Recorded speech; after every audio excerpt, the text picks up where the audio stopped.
Das Radical.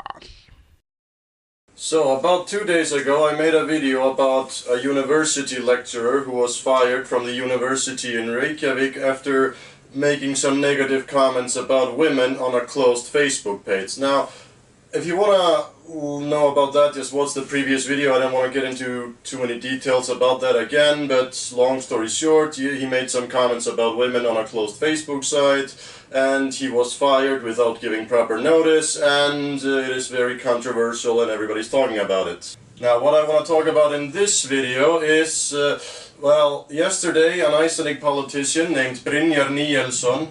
Brynjar Níelsson? Why does that name sound so familiar? Brynjar Níelsson, þingmaður Sjálfstæðisflokks tilkynnt. Brynjar Níelsson and some other guys. We're gonna talk about Brynjar Níelsson because that's why. So anyway, Brynjar Níelsson of the Independence Party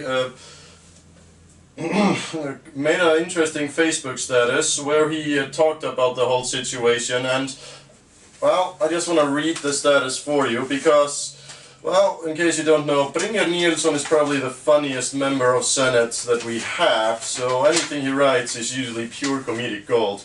Now, I did translate his status, however, some of the humor may have gotten lost in translation, so just bear with me, but he says, "A doctor at law does not find it unusual that a university lecturer is fired from his job without notice after he posted something disrespectful of women on a closed Facebook group.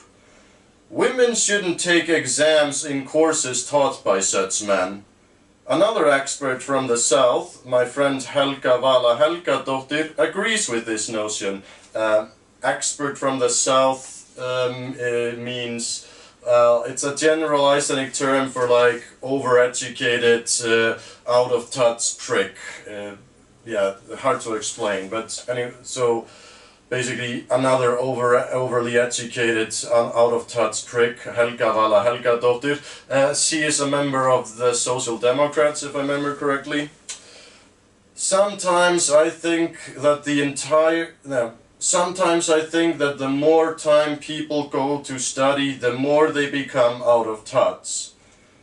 With this same logic, us men shouldn't study gender studies, where the courses are literally compromised of teaching all the different ways men have oppressed women, both mentally and physically, and still do. Us, members of the Independence Party, should not attend meetings with Stefán Ólafsson, and the commies shouldn't attend meetings with Hannes Holmstedt. I think they should both be fired. And while we're at it, all teachers who teach something sociology related should also be fired. I don't know who Stefán Ólafsson is, and I'm guessing what he's talking about, that, you know, commies, as he calls them, so leftists should not attend any meetings with Hannes Holmstedt, who is a well-known Icelandic conservative, so I'm guessing that Stefán Ólafsson is a lefty. I don't know who that is. So, but let's continue. This blessed feminism isn't just destroying the notion's entire sense of humor, but also our freedom of expression. In the spirit of political correctness, the freedom of expression and opinion works only in one direction.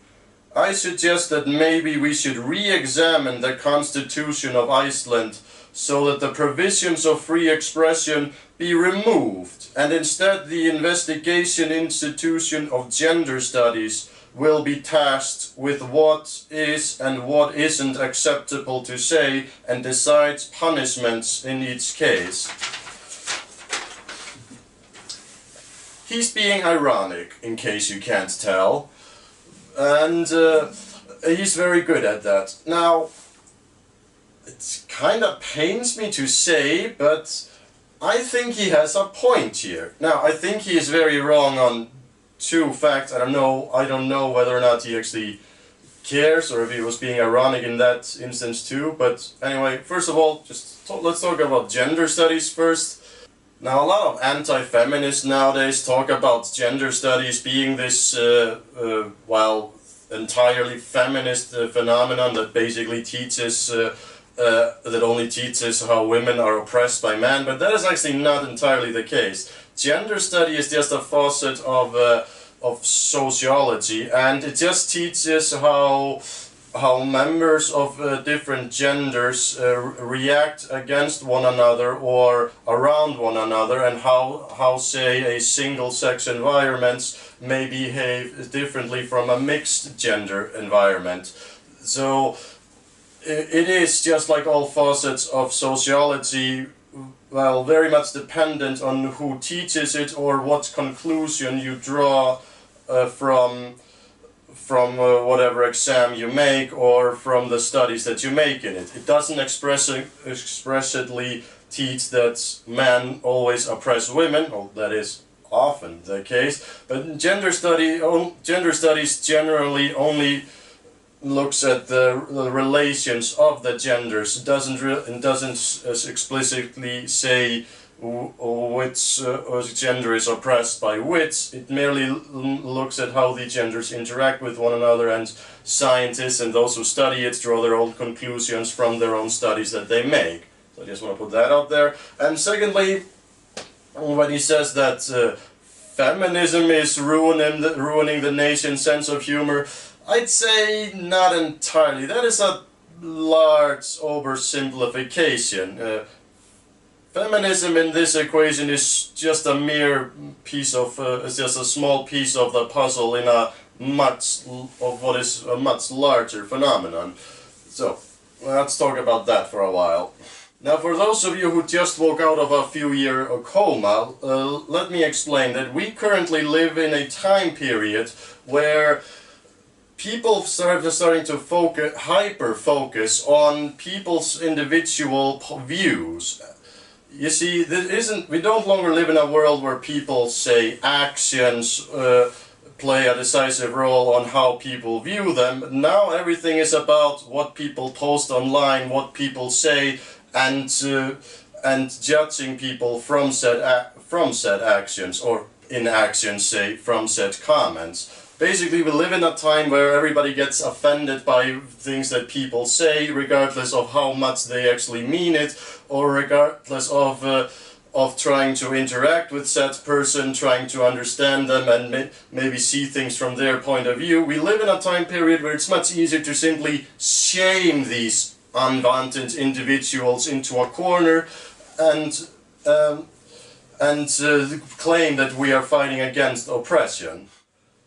So the firing of this, whatever his name was, this Icelandic lecturer from the University of Reykjavik seems to perfectly mirror things that apparently have been going on in some other countries, like the US and probably elsewhere, where basically people with somewhat controversial views are, being banned from giving lectures at universities or schools or whatever, and people on the right call this practice the implementation of safe zones, or safe spaces, I think is what they call it.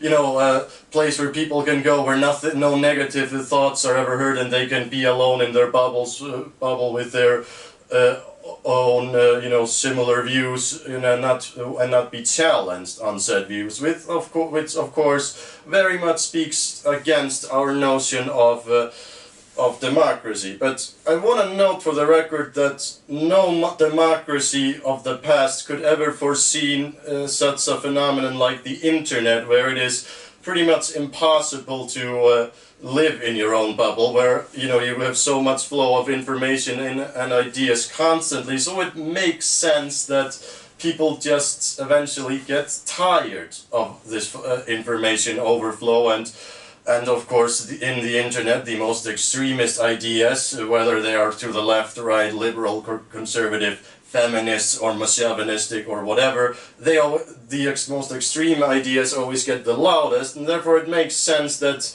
one would want to take a safe break from that every once in a while.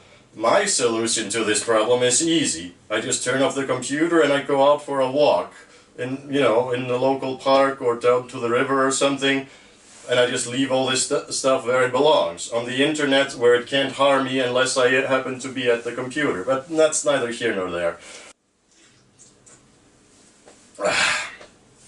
Yeah. Sako is not as good as I remember it to be. But yeah, I think that is what Brynjar is referring to here. There's an ever-growing amount of people out there that feel so strongly about what they consider hate speech that their actions are actually starting to undermine the very foundations of freedom to speak. And, you know, without freedom to speak, or freedom of speech, as it is actually called, there is no democracy. So, as much as it pains me to say, even though he probably places too much blame on feminism and gender studies, I think Brynjar was still pretty spot on in this instance. Amazing that we have to look up to him for being the voice of reason in this case, but yeah, perhaps that is a good indication of the state of our society in 2018. Anyway, thank you for watching. Das Radikal.